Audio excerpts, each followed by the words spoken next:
কিয়ামতের দিন নবী সাল্লাল্লাহু আলাইহি ওয়াসাল্লামের কাছে কোরআনে আছে, ফাকাইফা ইদা জিনা মিন কুল্লি উম্মাতিন বিশাহিদ ওয়া জিনা বিকা আলা হাউলাই শাহীদা। নবীকে বলছে আল্লাহ, বন্ধু আপনার উম্মতের প্রত্যেকের আমলনামা আমি আপনার হাতে দেখাবো, আপনার হাতে, আপনার সামনে পেশ করব, আপনি দেখে কথা বলবেন আমার কাছে। সুপারিশ আপনি কইরেন, মানা নাই, কিন্তু আপনি দেখা করবেন।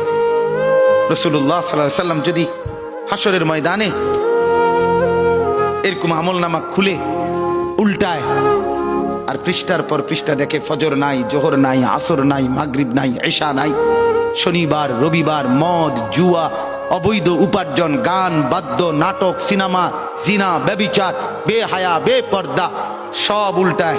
আল্লাহর নবী সাল্লাল্লাহু আলাইহি সাল্লাম তখন বলবে, উম্মত কি এটা?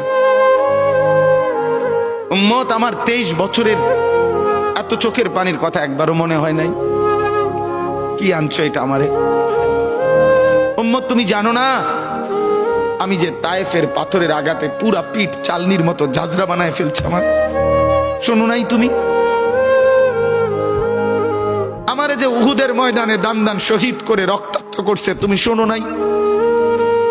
আমি যে 14 দিন পেটে ক্ষুধার তাড়নায় পাথর বাঁধছিলাম, উম্মত তোমার মনে নাই? একবারও শোনো নাই আমার ক্ষুধার কষ্ট, আমার পিঠের ব্যথা, আমার দাঁতের ব্যথা, আমার কাঁধে 2টা কড়া ঢুকে গেছে উম্মত।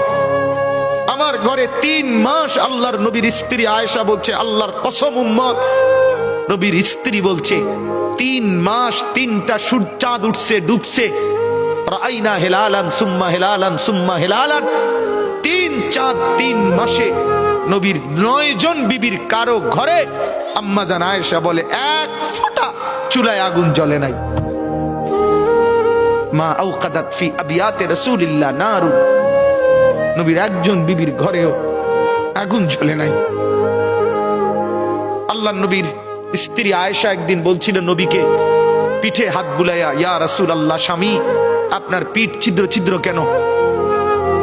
পুরা পিঠ চালনির মতো ছিদ্র ছিদ্র কেন? আপনার কি ছোটবেলায় বসন্ত রোগ হয়েছিল, গোটা হয়েছিল? আল্লাহর নবী চোখের পানি ফেলে বলছে, আয়েশা তুমি জানো না আমার এই পবিত্র দেহে তো কোনোদিন মশাও বসে না, মাছিও বসে না, পোকা বসবে কেমনে? আমার পবিত্র দেহে তো হাঁটলে মেশকের গ্রান বের হয়, আমার পেশাব পায়খানাও তো কোনোদিন জমিনের উপরে 1 সেকেন্ড থাকে না, মাটি ফাঁক করে ভেতরে নিয়ে যায়, সেই আমার গায়ে গোটা হবে কেন? আয়েশা এগুলো আমার তায়েফের পাথরের আঘাতের রক্তের দাগ।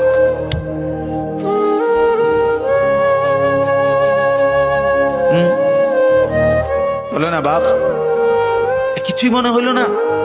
এভাবে ভুলে গেলেন?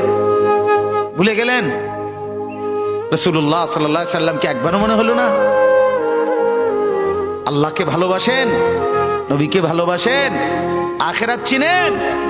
এই বাপ, আমি আপনাদের সন্তান, আমার বাবা আপনাদের মহল্লায় 43 বছর এই বড় মসজিদের ইমাম ছিলেন, 1 দিন 2 দিন না। আমি এই মাটিতে বড় হওয়া ছেলে, এই প্রাইমারি স্কুলের ছেলে, এখানেই বড় হয়েছি। এরা সব আমার আপনজন। আমি আমার আপনজনদেরকে শক্ত করে বললাম, আমি যদি কারো ভাতিজা হই, আপনি আমার চাচা, আমি চাই আমার চাচা যেন হয় জান্নাতি। আমি যদি কারো নাতি হই, আপনি আমার দাদা, আমি চাই আমার দাদা যেন হয় জান্নাতি। আমি যদি কারো ভাই হই, বন্ধু, তো আমি চাই ভাই 2 ভাই মিলে একসাথে হই জান্নাতি। আল্লাহ তোমাকেও তৌফিক দেন, আমাকেও তৌফিক দেন। দোয়া করি বাপ, দোয়াও চাই। জিন্দগি বদলান যুবক, জিন্দগি বদলাও। দিবা নিশির ফিকির আমার, জিন্দগি চেঞ্জ করেন, জীবন চেঞ্জ করেন। ফজরের নামাজে অভ্যস্ত হন। আল্লাহর কসম বন্ধু, ফজরের নামাজ যে পড়বে না, সে ইমাম মাহাদিকে খুঁজে পাবে না।